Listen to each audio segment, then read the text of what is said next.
नमस्कार दोस्तों, आज का ये वीडियो बहुत ही इंपॉर्टेंट और जरूरी है आप सभी के लिए। आज के इस वीडियो का टॉपिक है न्यू बैंक ट्रांजैक्शन लिमिट 2026 और क्या होगी आपके सेविंग बैंक अकाउंट की नई लिमिट 2026 में। तो अगर आप ऑनलाइन से ट्रांजैक्शन कर रहे हैं या कैश डिपॉजिट कैश विड्रॉ करते हैं, सेविंग बैंक से कर रहे हैं, बैंक ट्रांजैक्शन कर रहे हैं, ध्यान रखिएगा 2026 में यानी 1 जनवरी से नई लिमिट जारी कर दी गई है। अगर इस लिमिट से ज्यादा अगर आपने ट्रांजैक्शन किए हैं, बैंकिंग ट्रांजैक्शन किए हैं, सेविंग अकाउंट ट्रांजैक्शन अगर करे हैं तो आपको इनकम टैक्स डिपार्टमेंट द्वारा नोटिस आ सकती है।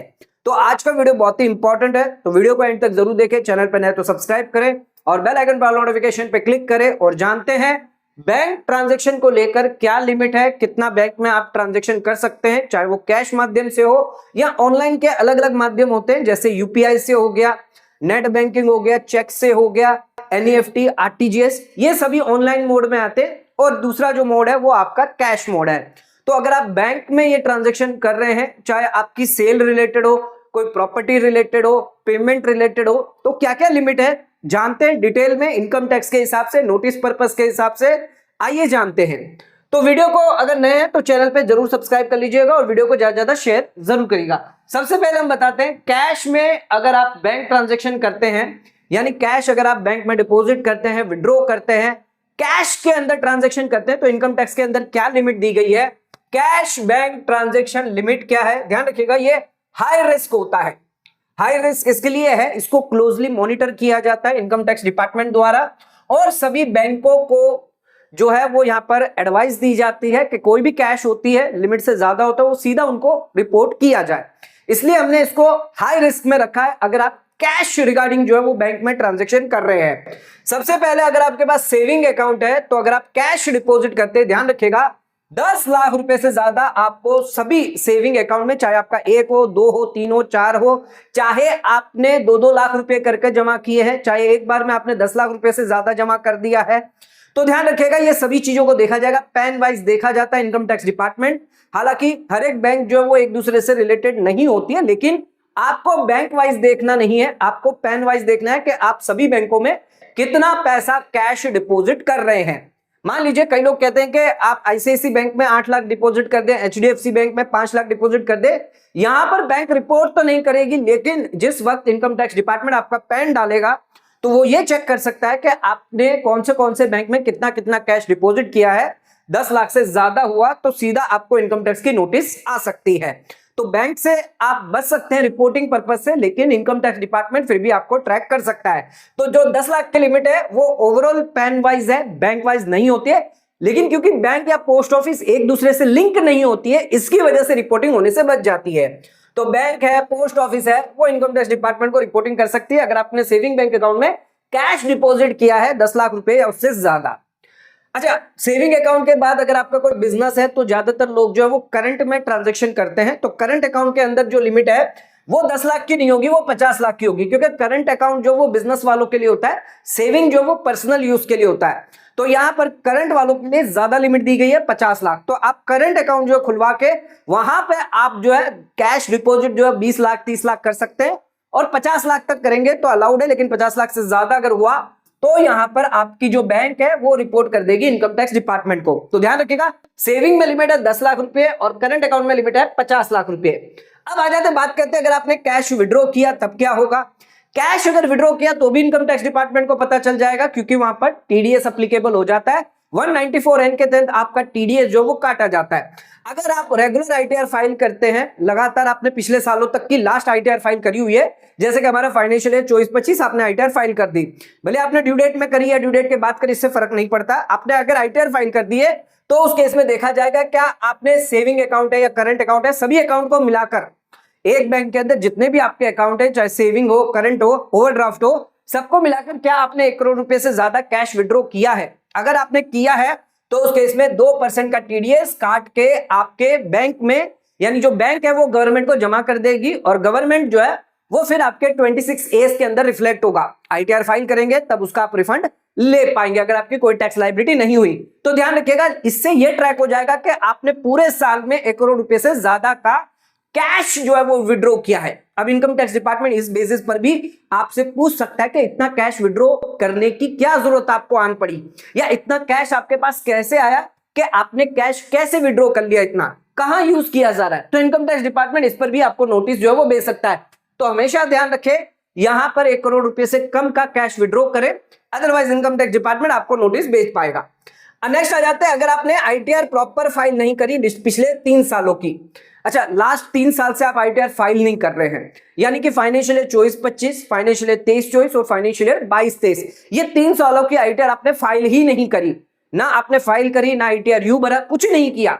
इस केस में भी अगर आप कैश डिपॉजिट करते हैं तो यहां पर लिमिट जो है वो कैश विड्रॉ की लिमिट जो है वो कम करके 20 लाख कर दी गई है। यानी अगर आप 20 लाख से ज्यादा का कैश विड्रॉ करेंगे, 1 करोड़ के अंदर है, तो उस केस में 2% टीडीएस काट लिया जाएगा। रेगुलर फाइलर है तो उन लोगों के लिए 1 करोड़ की लिमिट है, लेकिन अगर आप नॉन रेगुलर हो गए, आईटीआर फाइल नहीं कर रहे हैं, तो उस केस में सरकार कहती है कि 20 लाख से ऊपर अगर आपका चला गया तो 2% टीडीएस काटा जाएगा 1 करोड़ की रेट तक। तो 1 करोड़ से अगर ज्यादा हुआ तो उस केस में 5% टीडीएस रेट जो है वो काटा जाएगा। अब ये जो टीडीएस काटा जाएगा आप इसका क्लेम कर सकते हैं, आईटीआर भर के रिफंड ले सकते हैं। लेकिन ध्यान रखिएगा, अगर आप कैश विड्रॉ करते हैं, नॉन आईटीआर फाइलर हैं, तो 20 लाख तक तो कोई टीडीएस नहीं काटा जाएगा, चाहे सेविंग अकाउंट हो, करंट अकाउंट हो। 20 लाख से 1 करोड़ है 2%, 1 करोड़ से ज्यादा हुआ तो 5%। तो हमेशा रेगुलर आईटीआर फाइल करें तो आपको 1 करोड़ की लिमिट वहां पर मिल जाती है। नेक्स्ट, अगर आप कैश ट्रांजैक्शन करते हैं बिना पैन के, कब तक कितना कर सकते हैं, कितने अमाउंट तक कर सकते हैं, 50,000 के अंदर कर सकते हैं। 50,000 से ज्यादा अगर है तो ध्यान रखिएगा आपको यहां पर पैन कार्ड देना कंपलसरी होता है।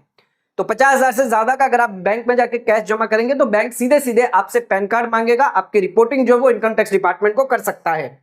नेक्स्ट आ जाते हैं, कैश पेमेंट आपने बिजनेस एक्सपेंस के लिए कर रहे हैं, तो ये ध्यान रखिएगा हमेशा 10,000 रुपए से ज्यादा का कैश पेमेंट आपको नहीं करना है। एक दिन में एक व्यक्ति को 10,000 रुपए से ज्यादा अगर आप कैश में एक्सपेंस देते हैं, पेमेंट करते हैं, तो उस केस में आपका एक्सपेंस जो है वो डिसअलाउ कर दिया जाएगा। मान लीजिए आपने कोई सैलरी थी, वो आपने 20,000 रुपए दे दी एक व्यक्ति को एक दिन में, तो उस केस में कैश में दे दी तो ये पूरा का पूरा 20,000 रुपए जो है वो आपका डिसअलाउ कर दिया जाएगा। तो हमेशा ध्यान रखें 10,000 से ज्यादा आपको कैश में नहीं देना है। अच्छा, ट्रांसपोर्टर की बात करें तो 35,000 रुपए की लिमिट है, वहां पर 10,000 की नहीं। फायदा थोड़ा सा बेनिफिट दिया गया है ट्रांसपोर्टर को कि भाई ट्रांसपोर्टर को आप एक दिन में 35,000 रुपए दे सकते हैं कैश में। 35,000 से कम देंगे चलेगा, कोई दिक्कत नहीं है, आपको खर्चा मिल जाएगा। लेकिन 35,000 या उससे ज्यादा आपने दिया तो फिर डिसअलाउ कर दिया जाएगा। कैश रिसिप्ट की अगर बात करें किसी भी व्यक्ति से एक दिन में, पर डे, पर पर्सन या फिर सिंगल ट्रांजैक्शन की बात करें, 2 लाख रुपए से ज्यादा कैश रिसीव नहीं करना है। एक व्यक्ति था जो ट्रेन में जा रहा था, 50 लाख रुपए उसके पास थे। अब पुलिस पहुंच गई, पुलिस ने चेकिंग करी तो पुलिस ने देखा कि इसके पास तो 50 लाख रुपए निकल कर आ गए। अब उसे यहां पर एक्सप्लेन करना होगा कि ये जो 50 लाख रुपए हैं ये उसको एक व्यक्ति ने नहीं दिए। अगर ये प्रूव नहीं किया तो पूरा का पूरा 50 लाख रुपया जो है वो उसे पेनल्टी देनी पड़ सकती है। तो यहां पर आपको क्या करना होगा, 50 लाख बताना होगा कि किसी ने 50,000 दिए, किसी ने 1 लाख रुपया दिया। तो हमेशा ध्यान रखिए, आप अपने साथ भी, घर में भी हो या कहीं पर भी अगर आप कैश लेके चल रहे हैं, 2 लाख रुपए से ज्यादा होगा तो 100% पेनल्टी है एक तो, और आपको ये प्रूव करना पड़ेगा कि ये जो कैश आपको मिला है वो किसी एक व्यक्ति से नहीं मिला है या कोई एक सिंगल ट्रांजैक्शन से आपको ये पैसा नहीं दिया गया। चाहे आपके मैरिज में भी आपको पैसा मिल रहा है तो 2 लाख रुपए से ज्यादा कैश में आपको नहीं लेना है। गिफ्ट भी मिल रही है, 2 लाख रुपए से ज्यादा कैश में आपको किसी से नहीं लेना है। अच्छा, लोन और डिपॉजिट की बात करें, अगर आप किसी से लोन ले रहे हैं या एडवांस ले रहे हैं, मान लीजिए आपने कोई प्रॉपर्टी बेचनी थी, आपने एडवांस टोकन मनी ले लिया, तो यहां पर भी ध्यान रखना आपको कि 20,000 रुपए से ज्यादा आपको कैश में नहीं लेना है। कई लोग क्या करते हैं, 50,000, 1 लाख रुपया टोकन ले लेते हैं, कैश में ले लेते हैं, एंड वो जो है ये गड़बड़ कर देते हैं कि उन्हें पता नहीं होता है कि यहां पर आपको 100% की पेनल्टी लग सकती है। तो ध्यान रखिएगा, अगर आप लोन ले रहे हैं, एडवांस ले रहे हैं, प्रॉपर्टी रिलेटेड भी एडवांस ले रहे हैं, 20,000 रुपए से ज्यादा आपको कैश में नहीं लेना है। अब कई बार क्या होता है, लोन का अगर आप रिपेमेंट करते हैं या प्रॉपर्टी का जो कॉन्ट्रैक्ट है वो कैंसिल हो जाता है, आप वापस जो है वो पैसा उन्हें वापस देते हैं, 50,000 रुपया वापस दे रहे हैं या लोन का रिपेमेंट कर रहे हैं, तो वो भी आपको ध्यान रखना है, 20,000 रुपए से ज्यादा कैश में आपको नहीं करना है। पेनल्टी यहाँ पर 100% लगेगी। अगर सरकार ने पकड़ लिया तो पेनल्टी यहाँ पर 100% आपको लग जाएगी। अब कई लोग ये सवाल कहते हैं कि सर सरकार कैसे पकड़ेगी, सरकार को पता ही नहीं होगा, मैं तो कैश लिया, कैश दिया। कई बार लोग गलतियां करते हैं, अगर जो proper books of account maintain करता है तो आपके बुक्स में रिकॉर्ड हो जाएगा। दूसरा, कई बार क्या करते हैं, पैसा जो कैश में आया, मान लीजिए 50,000 1 लाख रुपया आया, वो सीधा जाकर बैंक में जमा कर दिया। तो एक बार आपने अगर बैंक में जमा कर दिया तो वो हमेशा के लिए वो रिकॉर्ड रहता है, आप कभी भी उसको हटा नहीं सकते, मिटा नहीं सकते। तो हमेशा ध्यान रखिए, बैंक में अगर आपने जमा कर दिया एक बार तो वो आपका रिकॉर्ड प्रॉपर जो है वो ट्रांजैक्शन रिपोर्ट हो जाता है ऑलरेडी। क्योंकि हमेशा जब इनकम टैक्स डिपार्टमेंट आपको नोटिस भेजता है तो वो आपसे सिर्फ एक ही चीज मांगता है, वो है बैंक स्टेटमेंट। और बैंक में जो भी क्रेडिट एंट्री आती है, डिपॉजिट होता है, उसके बारे में पूरी डिटेल मांगी जाती है कि ये पैसा कहां से आया, इसको कहां आपने यूज किया, क्या इस पर कोई टैक्स दिया है, नहीं दिया है, सारी जानकारी मांग लेते हैं। तो ये गलतफहमी में ना रहे कि हम तो कैश लेके वापस कैश दे देंगे, हमें सरकार पकड़ेगी नहीं, ऐसा नहीं है। जिस दिन आप पकड़ में आ गए उस दिन आपको जो है वो पेनल्टी लगा दिया जाएगा। अच्छा, कैश डोनेशन की बात करें तो 2,000 से ज्यादा आप कैश डोनेशन जो है वो यहां पर नहीं दे सकते, अदरवाइज आपका जो डिडक्शन है वो डिसअलाउ कर दिया जाएगा। पॉलिटिकल पार्टी है तो 100% डिडक्शन आपका डिसअलाउ हो जाता है, वहां पर तो कैश चलता ही नहीं है, तो आपको ऑनलाइन में करना है। तो ये कुछ कैश लिमिट है जो आपको ध्यान रखनी है। इन लिमिट से ज्यादा अगर आप कैश पैसा जो है वो ट्रांजैक्शन करते हैं, बैंक में जमा कर देते हैं, तो ये आपके लिए दिक्कत हो सकती है। आपके खर्चे, डिडक्शन, एग्जम्पशन डिसअलाउ किए जा सकते हैं। ये तो हमने बात कर ली कैश की। अब बात करते हैं ऑनलाइन ट्रांजैक्शन अगर आप करते हैं तो उसके लिए क्या लिमिट है। ऑनलाइन बैंकिंग ट्रांजैक्शन करते हैं, हमने यहां पर रखा है लो रिस्क। यहां पर रिस्क आपका कम है। ये रिस्क कम कब होता है कि अगर आपने आईटीआर में इसको रिपोर्ट ही नहीं किया तो उस केस में आप पे दिक्कत आ सकती है। लेकिन अगर आप बैंक में पैसा आ रहा है, आईटीआर में प्रॉपर दिखा रहे हैं, कभी कोई दिक्कत नहीं आएगी, कभी कोई नोटिस आपको परेशान नहीं कर सकती। तो ये प्रिफर्ड मोड माना गया है। आप यूपीआई से, चेक से, एनईएफटी से, आरटीजीएस से, आईएमपीएस से, या फिर आप डेबिट कार्ड, क्रेडिट कार्ड से भी, नेट बैंकिंग से भी कर सकते हैं। यूपीआई, एनईएफटी, आरटीजीएस से अगर आप कोई ट्रांसफर करते हैं, पेमेंट करते हैं, रिसिप्ट हो रही है, कोई इनकम टैक्स की लिमिट नहीं है, पूरा का पूरा आपको अलाउ होगा। इनकम टैक्स के अंदर आपको पूरा फायदा, बेनिफिट दिया जाएगा। चेक के थ्रू पेमेंट कर रहे हैं, रिसिप्ट आ रही है, यानी सेल का पैसा आ रहा है, परचेज के लिए पेमेंट कर रहे हैं, कोई लिमिट नहीं है, यहां पर भी पूरा अलाउ किया जाएगा। आईएमपीएस के मोड से कर रहे हैं, कोई लिमिट नहीं है, यहां पर भी पूरा आपको अलाउ किया जाएगा। कार्ड से पेमेंट कर रहे हैं, डेबिट कार्ड है, क्रेडिट कार्ड है, इससे आप पेमेंट कर रहे हैं, इससे आपको पेमेंट आ रही है, तो भी कोई लिमिट नहीं है, यहां पर भी आपको अलाउ किया जाएगा। नेक्स्ट, ऑनलाइन रिसिप्ट पैसा आया है किसी व्यक्ति से, एक पर्सन से ऑनलाइन 5 लाख रुपया है, तो क्या यहां पर 100% पेनल्टी लगेगी? नहीं। ऑनलाइन कितना भी पैसा आपके अकाउंट में आ रहा है, कोई यहां पर 269 एसटी की पेनल्टी आपको नहीं लगेगी, वो सिर्फ कैश में लगती है। अच्छा, बिजनेस एक्सपेंस की बात करें, ऑनलाइन से पेमेंट है, 10,000 से ज्यादा भी हुआ कोई दिक्कत नहीं है, यहां पर पूरा का पूरा डिडक्टेबल हो जाएगा। आपने 5 लाख रुपए जो है वो यहां पर जो फर्नीचर के लिए दे दिए, तो ये पूरा का पूरा ऑनलाइन से पेमेंट है, आपको पूरा का पूरा इस पर डेप्रिसिएशन अलाउ किया जाएगा। अच्छा, ऑनलाइन लोन लिया, एडवांस लिया, सेल रिसिप्ट है, इमूवेबल प्रॉपर्टी ट्रांजैक्शन कर रहे हैं, कोई लिमिट नहीं है, कोई रिस्ट्रिक्शन नहीं है, पूरा का पूरा आपको अलाउ किया जाएगा। बैंक ट्रांसफर करते हैं अपने खुद के ही अकाउंट से, कोई लिमिट नहीं है, कितना भी आप कर सकते हैं, कोई इश्यू नहीं आएगा आपको टैक्स का। आप अपने ही बैंक खाते से एक दूसरे खाते में डाल रहे हैं, यानी आईसीआईसी बैंक से अपने एचडीएफसी बैंक आपका ही खाता है, आप जमा कर रहे हैं, निकाल रहे हैं, डिपॉजिट कर रहे हैं, निकाल रहे हैं, डिपॉजिट कर रहे हैं, निकाल रहे हैं, कोई दिक्कत नहीं है, आपको कभी भी परेशानी नहीं आएगी। सिर्फ ध्यान रखिएगा कैश में ना करें, क्योंकि कैश में फिर आपको प्रूव करना पड़ेगा कि जो भी पैसा आपने कैश डिपॉजिट किया है, जो भी विड्रॉ किया है, वो आपने एक खाते से दूसरे खाते से किया है। तो हमेशा ध्यान रखिए कैश से बचें और ऑनलाइन से आप ट्रांजेक्शन करें। तो इनकम टैक्स एक्ट के अंदर कोई लिमिट नहीं रखी गई है ऑनलाइन ट्रांसफर के लिए। ऑनलाइन ट्रांसफर आप जितना करना चाहें कर सकते हैं। एक लिमिट रखी गई है, वो है हाई वैल्यू ट्रांजैक्शन। अगर आप हाई वैल्यू ट्रांजैक्शन कर रहे हैं, आपकी आईटीआर मैच नहीं करेगी तो उसमें आपको दिक्कत आ सकती है। तो कौन से बैंकिंग हाई वैल्यू ट्रांजैक्शन है, आइए समझते हैं। इमूवेबल प्रॉपर्टी की बात करें, अगर आप बाई करते हैं, सेल करते हैं, 30 लाख से ज्यादा करेंगे तो रजिस्ट्रार और सब रजिस्ट्रार जो है वो आपकी रिपोर्टिंग कर देता है इनकम टैक्स डिपार्टमेंट को कि इस व्यक्ति ने फलाना जो प्रॉपर्टी है वो रजिस्ट्री करवाई है और इसने 50 लाख की प्रॉपर्टी जो रजिस्ट्री करवाई है। अब आप रिटर्न भरते हैं और रिटर्न में अंडर वैल्यू दिखाएंगे तो इनकम टैक्स डिपार्टमेंट के पास क्या है, एक तो ये आपके एआईएस टीआईएस में दिखेगा कि आपने 50 लाख की रजिस्ट्री करवाई है, और आईटीआर में आप दिखा रहे हैं कि आपका सेल कंसिडरेशन 20 लाख है, 30 लाख है, तो इस केस में आपको नोटिस आ सकते हैं, इस केस में आपको दिक्कत हो सकती है। फिक्स डिपॉजिट करते हैं, ध्यान रखिएगा 10 लाख से ज्यादा की अगर फिक्स डिपॉजिट है, यहां पर रिन्यूअल एफडी की बात नहीं कर रहे हैं। अगर आपकी पुरानी एफडी है वो रिन्यू हो रही है, ऑटो रिन्यू होनी चाहिए, ऐसा ना हो फिक्स डिपॉजिट को आपने तोड़ा, क्लोज किया, सेविंग में पैसा डाला, फिर आपने फिक्स डिपॉजिट कर दी तो वो नई एफडी मानी जाएगी, फिर वो आपके 10 लाख के लिमिट में आ जाती है। तो बैंक, पोस्ट ऑफिस जो है वो यहां पर रिपोर्ट कर देता है इनकम टैक्स डिपार्टमेंट को। अब इसमें एक चीज ध्यान रखिएगा, चाहे वो कैश में हो या फिर आपने ऑनलाइन मोड से एफडी करवाई हो, यहां पर दोनों ही रिपोर्टिंग हो जाएगी।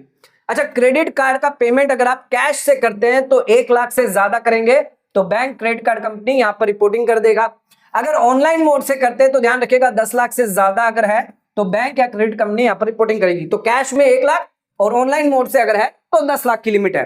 तो हमेशा ध्यान रखना है, क्रेडिट कार्ड से अगर आप पेमेंट कर रहे हैं तो लिमिट से ज्यादा ना करें। 1 लाख रुपया मान लीजिए आपने क्रेडिट कार्ड का बिल चुकाने के लिए 1 लाख रुपया कैश डाल दिया, या फिर आपने ऑनलाइन बैंक से जो है वो 10 लाख से ज्यादा का ट्रांसफर कर दिया, तो इस केस में आपको इनकम टैक्स डिपार्टमेंट की नोटिस आ सकती है कि आपके पास इतना कैश कैसे आया, ऑनलाइन पैसा कैसे आया, जबकि आप आईटीआर नील की भर रहे, आईटीआर भर ही नहीं रहे। तो आईटीआर अगर कम भरेंगे, मैचिंग नहीं होगी, तो उस केस में भी आपको दिक्कत आ सकती है, भले ही आप खर्चों के लिए, एक्सपेंस के लिए पेमेंट भी क्यों ना कर रहे हो। बॉन्ड है, डिबेंचर खरीद रहे हैं, रिन्यूअल नहीं होना चाहिए, 10 लाख की लिमिट यहां पर रखी गई है। कंपनी जो बॉन्ड है, डिबेंचर इश्यू करती है, वो आपकी रिपोर्टिंग कर देगा। Equity share, preferential share application money 10 lakh से ज्यादा का अगर आपने लिया है तो कंपनी यहां पर रिपोर्ट कर देगा। म्यूचुअल फंड है तो ट्रस्टी जो होगा, मैनेजिंग पर्सन होगा, 10 लाख से ज्यादा का आपका म्यूचुअल फंड है तो ये रिपोर्ट कर दिया जाएगा।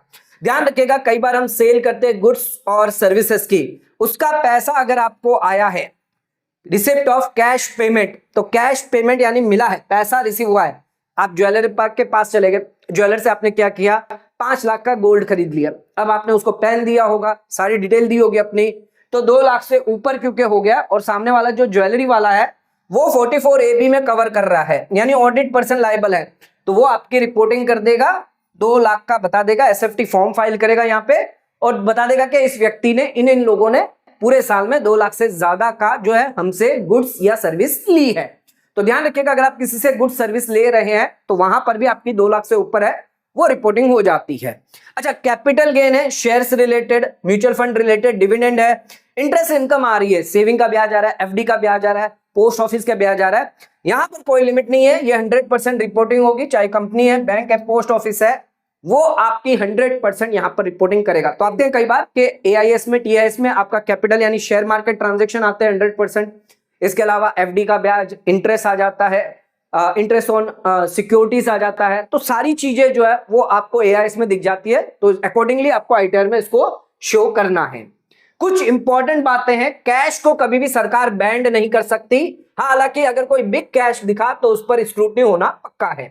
ऑनलाइन ट्रांजैक्शन के लिए कोई अपर लिमिट यहां पर नहीं दी गई है, आप कितना भी कर सकते हैं। प्रॉपर आईटीआर फाइल करें, प्रॉपर इनकम डिस्क्लोज करें, क्योंकि इनकम टैक्स डिपार्टमेंट कभी भी अगर आपको नोटिस भेजता है तो हमेशा आपसे पहले बैंक स्टेटमेंट मांगेगा ही मांगेगा, और आपके बैंक में अगर सारे ट्रांजैक्शन है तो वो सारे हमेशा रहेंगे, जब तक आप 2 सालों, 3 सालों, 10 सालों तब तक ये रहेंगे आपके बैंक ट्रांजैक्शन। कैश ट्रांजैक्शन पकड़ना आसान नहीं है, इस वजह से कैश जैसे ही आप बैंक में डिपॉजिट करते हैं सरकार आपको पकड़ने की कोशिश करती है, क्योंकि ये कैश इधर उधर होने वाला है, सरकार को पता होता है तो पहले ही पकड़ लेती है।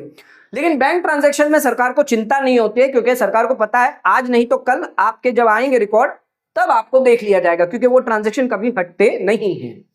रिपोर्टिंग का मतलब ये नहीं है कि आप पे टैक्स लगा दिया जाएगा, लेकिन कोई अनएक्सप्लेन कैश रहा तो उसे हम टैक्सेबल इनकम जरूर मान लेंगे। तो रिकमेंडेशन क्या है, बैंक से यूपीआई मोड से ही आप 10,000 से ज्यादा के ट्रांजैक्शन करें। और हाई रिस्क कैश सिचुएशन कब बन जाती है, ट्रिगर कब कर जाती है नोटिस, इनकम टैक्स डिपार्टमेंट अगर देखता है कि आपने कोई लार्ज कैश जमा किया है या प्रॉपर्टी बेची उसके बाद जस्ट कैश डिपॉजिट कर दिया, या आपका जो कैश डिपॉजिट था वो आईटीआर से मैच नहीं है, आपने सेविंग में डिपॉजिट कर दिया 50 लाख रुपया, आप आईटीआर भर रहे हो या नहीं भर रहे हो, तो इस केस में इनकम टैक्स डिपार्टमेंट ये चीजें मैच करता है और आपको नोटिस जो है वो ट्रिगर कर देता है। बार बार छोटे छोटे कैश डिपॉजिट करना बिलो 10 लाख के, यानी 9,90,000 रुपए तक आपने कैश डिपॉजिट कर दिया, आप सोचोगे कि 10 लाख से ऊपर तो गया ही नहीं है, लेकिन इसको भी सरकार जो वो चेक करती है। 8 लाख रुपए तक के कैश डिपॉजिट की नोटिस आ चुकी है, उसके रिगार्डिंग भी जो है जजमेंट आ चुके हैं। तो ये ना समझे कि छोटा अगर अमाउंट हम डिपॉजिट कर देंगे 8 लाख, 9 लाख, 10 लाख रुपए अंदर कर देंगे तो हमें नोटिस नहीं आएगी। इनकम टैक्स डिपार्टमेंट उन चीजों को भी आपको पूछ सकता है कि आपके पास इतनी इनकम क्यों है जबकि आप आईटीआर भर ही नहीं रहे।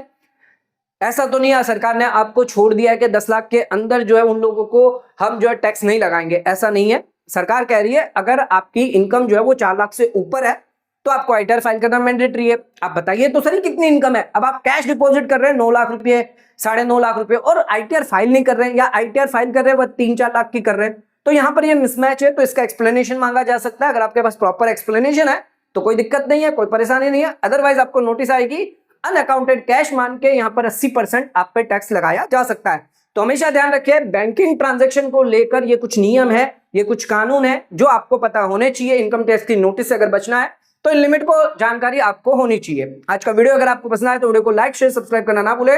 वीडियो को ज्यादा से ज्यादा शेयर करें ताकि और लोगों तक इसकी नॉलेज पहुंच सके। आज का वीडियो खत्म करते हैं, धन्यवाद।